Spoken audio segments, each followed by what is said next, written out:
for us, the fundamental challenge of the next 20 to 40 years is our transformation from the rural agrarian culture to one in which at least half the population would be living in urban areas in 2050.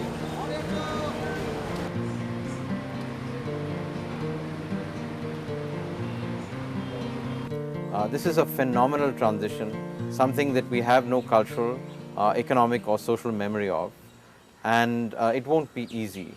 It won't be easy because we also have the largest concentration of poor people in the world, and urban poverty is deepening considerably. So when we talk about the urban transition over the next 20 or 30 years, it's embedded in half a dozen, at least, if not more, other transitions. It's embedded in a demographic transition where India's population will probably stabilize at about 1.5 to 1.6 billion people, which means that we will probably have a population of about 800 million, or we'll add another 400 or 500 million new people over the next 30 or 40 years. It will be embedded in a health transition. It will be embedded in an energy transition where we move hopefully away from fossil fuels into a greater use of renewables.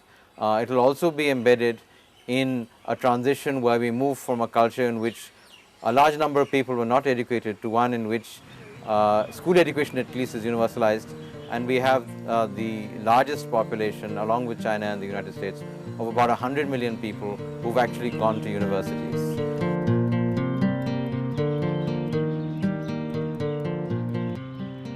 Along with this, of course, the most significant transition, as I said earlier, was the transition from a rural to an urban society.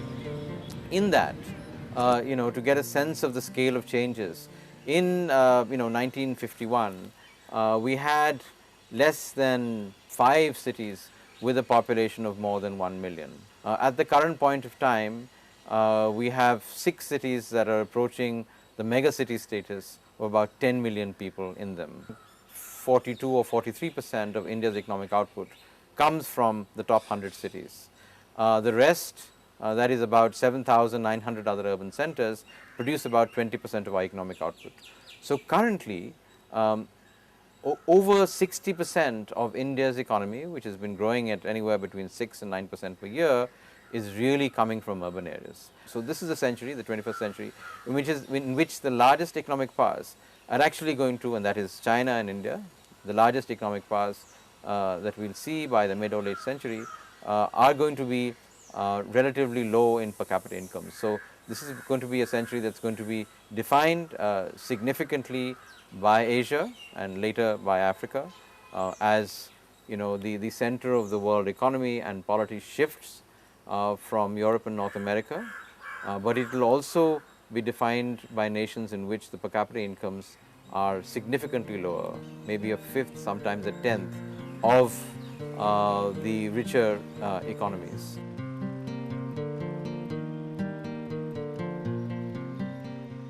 In India, of course, the most significant transformation that we will see is what we call the social transformation.